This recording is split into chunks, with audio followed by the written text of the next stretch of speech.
Dear aspirant Manu academy के job update में आप सभी लोगों का स्वागत है। आज हमारा डिस्कशन होने वाला है इंडियन नेवी का। ये जो एप्लीकेशन है शॉर्ट सर्विस कमीशन का एप्लीकेशन है, जिसमें आपको 10 साल सर्विस करनी होती है। वो 2 बार एक्सटेंड भी हो सकती है, डिपेंड करता है कि आप और आगे जॉब करना चाहते हैं नहीं करना चाहते हैं, आपकी फिटनेस कैसी है। तो 2 ईयर के लिए 2 बार एक्सटेंड होती है, मतलब टोटल सर्विस मैक्सिमम ड्यूरेशन इसका हो सकता है 14 ईयर। अगर आप नेवी में ऑफिसर बनना चाहते हैं तो यहाँ पे आपको कोई एग्ज़ाम नहीं देना है, डायरेक्टली आपके मार्क्स के बेसिस पे आपको एसएसबी के लिए बुलाया जाएगा। और मैं ये सारी बातें आपको सबसे पहले इसीलिए बुला रहा हूँ क्योंकि आपको एक बार जाना चाहिए। अगर आपके मार्क्स अच्छे हैं, अच्छे नहीं हैं आपको लगता है, तो भी आप एक बार फिलअप कर दीजिए। अगर आपको कॉल आता है एसएसबी के लिए तो एक बार ज़रूर जाइए, एक्सप्लोर करिए कि क्या क्या चीज़ें वहाँ पे होती हैं। मैं गारंटी करता हूँ कि आपको बहुत मज़ा आएगा। और आप में से जो लोग कभी एसएसबी में जिनको जाने का मौका मिला होगा, जिन्होंने अटेंड किया होगा, जो वहाँ पे रुके होंगे, उनसे पूछिएगा, बहुत मज़ा आता है, एक अलग ही दुनिया होती है। इंजॉय करोगे आप। सिलेक्शन होगा तो बहुत बढ़िया बात है, अगर नहीं होगा तो भी आप बहुत सारी चीज़ें सीखोगे और इन्जॉय करोगे। तो एक बार तो आपको ज़रूर जाना चाहिए। और यहाँ पे चांसेस बढ़ जाते हैं अगर आपके मार्क्स अच्छे हैं, वो इसलिए क्योंकि यहाँ पे जो एसएसबी के लिए कैंडिडेट्स बुलाए जाएंगे वो केवल और केवल मार्क्स बेसिस पे बुलाए जाएंगे। कोई आपका एग्ज़ाम या स्क्रीनिंग टेस्ट नहीं होने वाला है। और आप में से जिन लोगों को कभी मौका मिला होगा ना स्क्रीनिंग टेस्ट में अपीयर होने का, एसएसबी देने का, उनको पता होगा कि जो मैक्सिमम कैंडिडेट होते हैं, मोर देन 90% तो क्या होते हैं स्क्रीनिंग टेस्ट में ही बाहर हो जाते हैं। बहुत कम लोगों को मौका मिलता है एसएसबी अटेंड करने का। और यहाँ पे आपको डायरेक्टली मिल रहा है मार्क्स के बेसिस पे, तो आपको ज़रूर जाना चाहिए। इसके अलावा इस वीडियो में हम डिस्कस करेंगे कि आपको अप्लाई कैसे करना है। बहुत सारे लोग कंफ्यूज होंगे कि अलग अलग पोस्ट है, क्या प्रेफरेंस डालें, क्योंकि प्रेफरेंस आपको भरना होगा। तो भी मैं बताऊंगा कि कहाँ से आप देख पाओगे कि किस बेसिकली सर्विस में आपको काम क्या होता है, किस काम में आपको मज़ा आएगा, उस हिसाब से आप प्रेफरेंस दे सकते हो। सैलरी का डिस्कशन करेंगे, सैलरी भी दिखाऊंगा, अलाउंसेस कौन कौन से मिलते हैं, बेनिफिट्स क्या है। पर मैं आपको बता देता हूं कि लमसम सैलरी जो होती है ऑफिसर की वो 1 लाख से ऊपर होती है। नेवी में 1 लाख से ऊपर मिलता है आपको, वो अकाउंट में मिलेगा। कटने उठने के बाद मैं बात कर रहा हूँ। मैक्सिमम सैलरी 1.25 लाख के आसपास चली जाती है नेवी के ऑफिसर्स की। मैं वो आपको सब दिखाऊंगा कि कहाँ से आप खुद भी क्रॉस चेक कर पाओगे, देख पाओगे। तो चलिए आगे बढ़ते हैं और बाकी चीज़ें डिस्कस करते हैं। तो सबसे ज़रूरी सूचना तो यही है कि आप तभी एलिजिबल हो जब आप अनमैरिड हो। अगर आपने शादी कर लिया तो इसके लिए आप एलिजिबल नहीं हो। बाकी ब्रांचेस की बात करें, एजुकेशन क्वालिफिकेशन की बात करें, नंबर ऑफ सीट्स की बात करें, तो वो चीज़ें यहाँ पे मेंशन किया गया है। जनरल सर्विस, अब इसमें कई सारे क्रेडिट मेंशन किए गए हैं, वो मैं आपको आगे दिखाऊंगा। जैसे मैंने पहले भी कहा, यहाँ पे बीटेक एनी डिसिप्लिन, मतलब आप किसी भी ब्रांच में किए हो। अब कोई ये नहीं पूछेगा कि मैंने इस ब्रांच में किया तो मैं एलिजिबल हूँ कि नहीं हूँ। कोई भी एलिजिबल है। ऑटोमोबाइल वाले भी हैं, आप भी कोई में आते हो, मुझे पता है आप लोग पूछोगे ऑटोमोबाइल है क्या, तो ऑटोमोबाइल वाले भी इसको फिलअप कर सकते हैं। टोटल पोस्ट भी यहाँ पे मेंशन कर रखा है, बट ये वेरी हो सकती है। आप देख लेना आपकी डेट ऑफ बर्थ क्या है, इसके बीच में होनी चाहिए। सेकेंड जो है आपका NAIC, मतलब नवल आर्मामेंट इंस्पेक्टरेट ट्रेड, इसमें बेसिकली बीटेक चाहिए 60%। इसमें कुछ ब्रांचेज मेंशन कर रखे हैं, मैंने हाईलाइट कर दिया है मैकेनिकल वाली ब्रांच को, क्योंकि मैकेनिकल के कैंडिडेट मुझे ज़्यादा देख रहे होंगे इस टाइम पे। तो मैकेनिकल के अलावा भी कई सारी ब्रांचेज यहाँ पे मेंशन है। एक चीज़ मैं और बताना चाहूँगा कि जो ब्रांच यहाँ पे मेंशन नहीं है वो एलिजिबल नहीं है। आगे इन्होंने मेंशन कर रखा है कि जो ब्रांचेज यहाँ पे मेंशन है, आप ऐसा कह के क्लेम नहीं कर सकते कि आपकी ब्रांच इसके इक्विवेलेंट है। ये इक्विवेलेंट में भरोसा नहीं रखते हैं। तो एकदम से जो ब्रांच यहाँ पे मेंशन है वही एलिजिबल है केवल। और दूसरी जो ब्रांच है आपका एयर ट्रैफिक कंट्रोल का, इसमें भी कोई भी ब्रांच एलिजिबल है। और एक चीज़ और आपको ध्यान देना है कि यहाँ पे 60% एग्रीगेट मार्क्स मांग रखा है। तो मिनिमम 60% आपका क्लास 10th और 12th में होना चाहिए। 60% आपका इंग्लिश के एक सब्जेक्ट में भी होना चाहिए। अगर ओवरऑल आपका 60 से ज़्यादा है बट इंग्लिश में कम है तो भी आप एलिजिबल नहीं रहोगे। सेम चीज़ यहाँ पे भी मेंशन कर रखा है, सेम चीज़ ऑब्जर्वर के लिए भी मेंशन कर रखा है, सेम चीज़ पायलट के लिए भी मेंशन कर रखा है।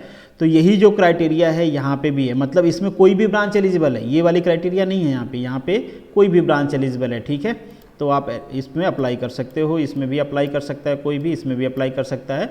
बस ये 10th 12th और इंग्लिश वाली क्राइटेरिया को मैच करना चाहिए और बेसिकली ये जो डेट ऑफ बर्थ है इसको मैच करना चाहिए। नंबर ऑफ सीट्स कितनी हैं ये भी आप देख पाओगे, क्योंकि आगे आपको फॉर्म में प्रेफरेंसेस भी भरनी होगी। अगर आप फॉर्म में प्रेफरेंसेस नहीं भरते हो, जो प्रेफरेंस आप नहीं भरोगे उसके मेरिट में आपको कंसिडर नहीं किया जाएगा।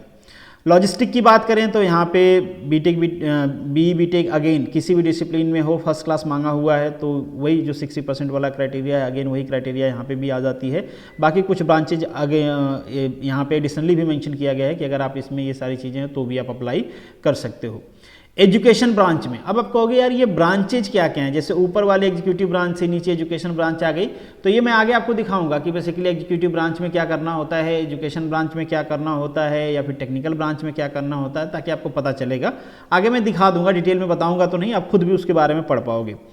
तो एजुकेशन ब्रांच में देखें तो यहाँ पे एमएससी वाले भी एलिजिबल हैं, यहाँ पे आपका फिजिक्स मांगा हुआ है, एमटेक के लोग भी एलिजिबल हैं अगर आपने एमटेक किया है। किस में एमटेक, जैसे कि कम्युनिकेशन में, कंट्रोल में, मैन्युफैक्चरिंग, प्रोडक्शन, ये मैकेनिकल वालों की स्पेशलाइज ब्रांच होती है। और यहाँ पे अलग अलग सीटें मेंशन कर रखा है, ध्यान देना, सारी सीटें में अप्लाई नहीं कर सकते, जो जिसमें एलिजिबल है उसी में अप्लाई कर सकता है, ठीक है। ऐसा नहीं कि आपने इलेक्ट्रॉनिक्स में किया है, कंट्रोल एंड इंस्ट्रूमेंटेशन इंजीनियरिंग में किया तो आप मैकेनिकल वाली पोस्ट को कर दोगे, ऐसा नहीं है, आपको अपनी क्राइटेरिया चेक कर लेना है, ठीक है। तो यहाँ पे एमटेक भी एलिजिबल है, अगेन एमटेक एलिजिबल है, इसीलिए 2 साल का यहाँ पे थोड़ी सी एज में वो दिया गया है। यहाँ पे 98 हैं बाकी जगहों पे, और बाकी जगहों पे आप देखोगे 98 है, किसी में 99 है, यहाँ पे 96 है, तो ये मैक्सिमम एज है।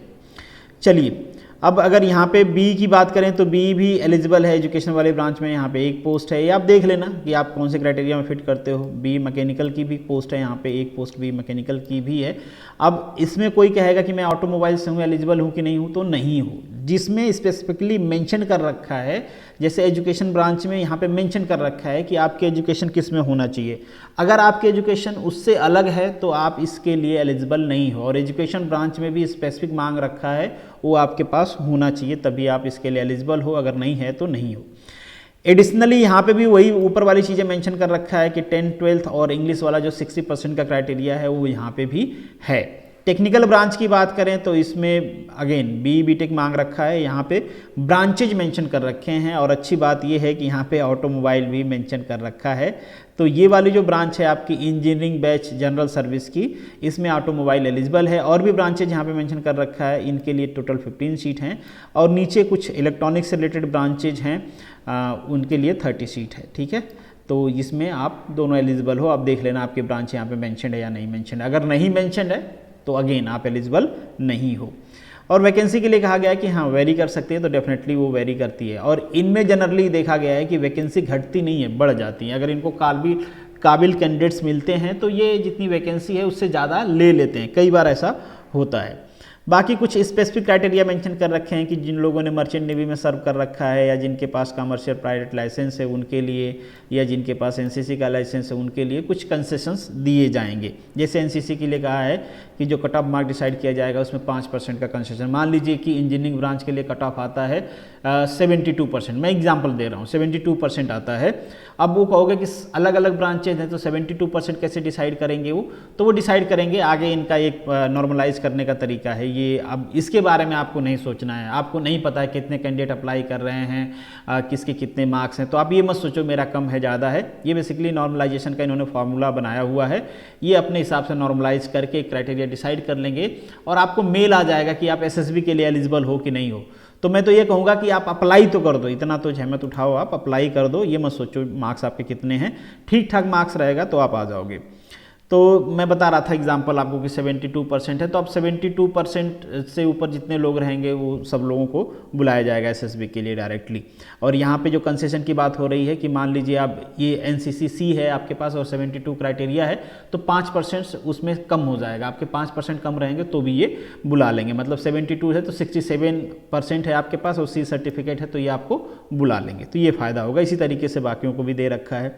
तो अप्लाई के लिए आपको अपनी क्राइटेरिया देख लेनी है, कैसे फिलअप करना है। फाइनल ईयर भी यहाँ पे एलिजिबल है, तो फाइनल ईयर 60% होना चाहिए जब आप प्री फाइनल ईयर में उस टाइम पे, और जो हो गया जिनका उनका भी होना चाहिए।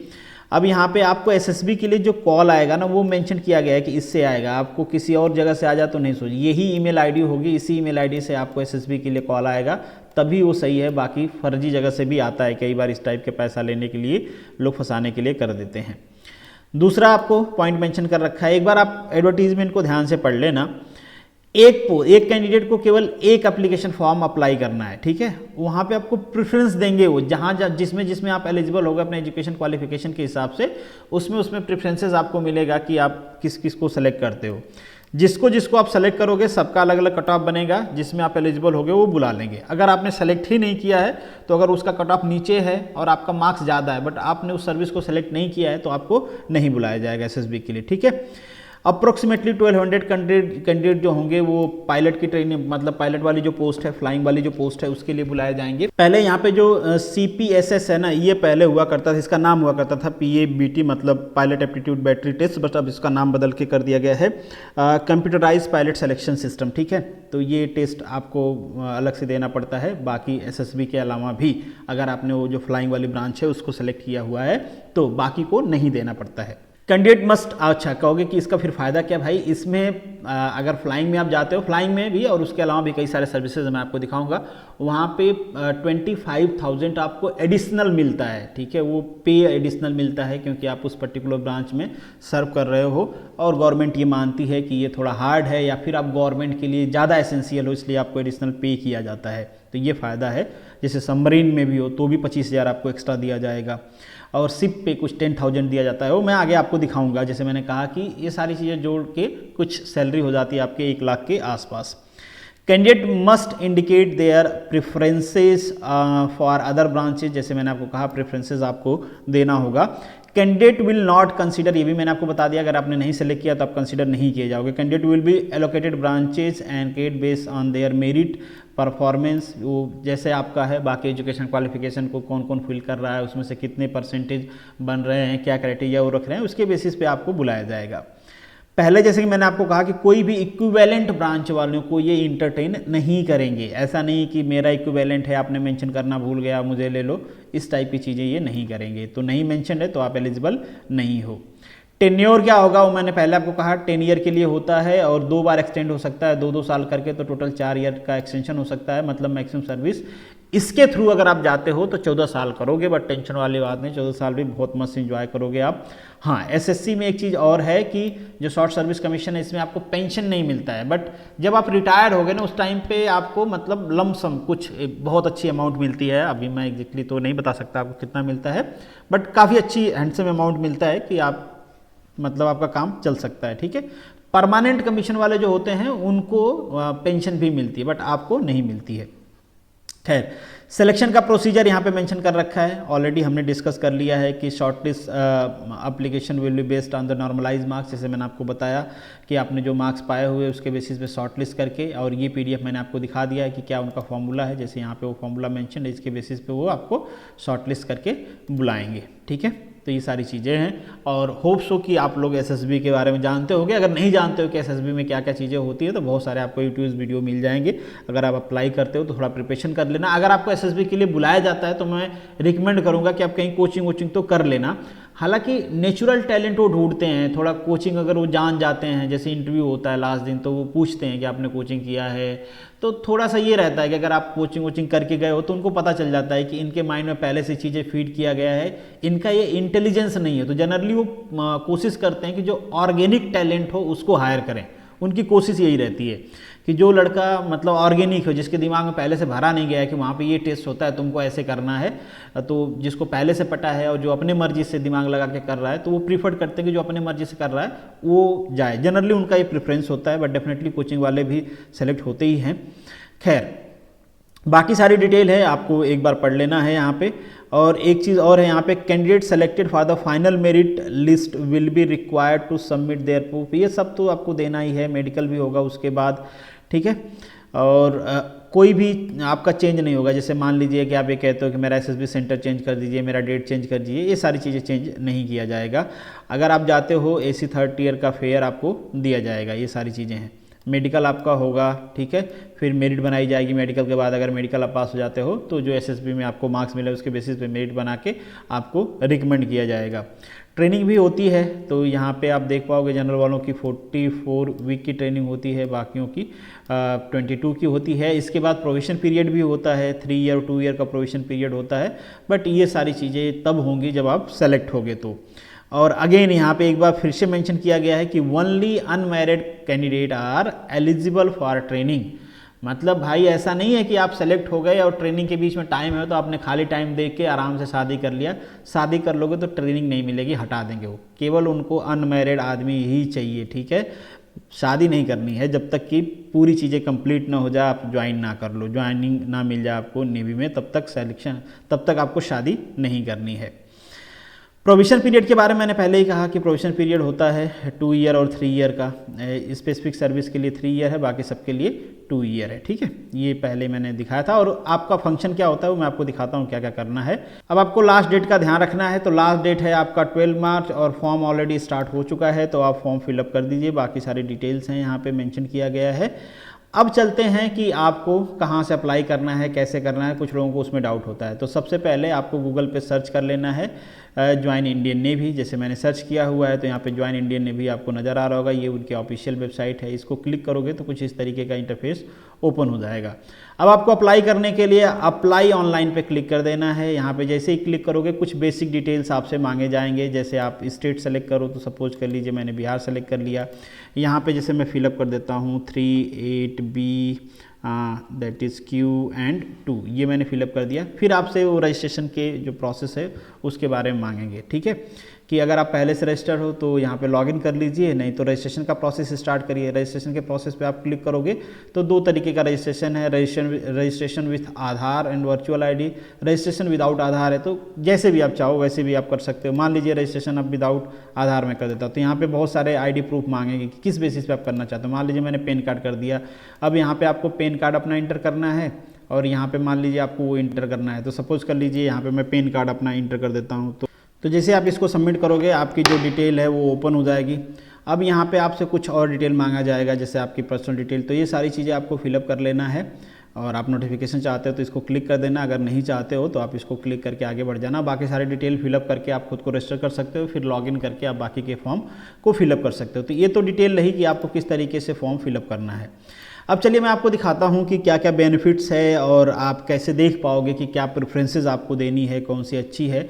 तो इसमें आपको जाना है करियर एंड जॉब में। यहाँ पे ऑफिसर में आपको जाना है। जैसे मान लीजिए एग्जीक्यूटिव वाली पोस्ट है, इंजीनियरिंग वाली पोस्ट है, मेडिकल वाली पोस्ट है, तो इन सब पे आप क्लिक करोगे। जैसे एग्जीक्यूटिव वाली पोस्ट पे मैंने क्लिक किया तो वहाँ पे आपने देखा था ना, ये सारी ब्रांच जनरल सर्विस की थी, हाइड्रो की थी, पायलट की थी, ऑब्जर्वर की थी, NAIC की थी, लॉजिस्टिक की थी। तो इस पर क्लिक करके ना, जैसे कि मैं लॉजिस्टिक की देखता हूँ कि भाई इसको क्या करना होता है, तो यहाँ पे मैं क्लिक करूँगा तो यहाँ पे ये बताते हैं कि भैया ठीक है आपको करना क्या होता है। बेसिक एक आइडिया देते हैं ये।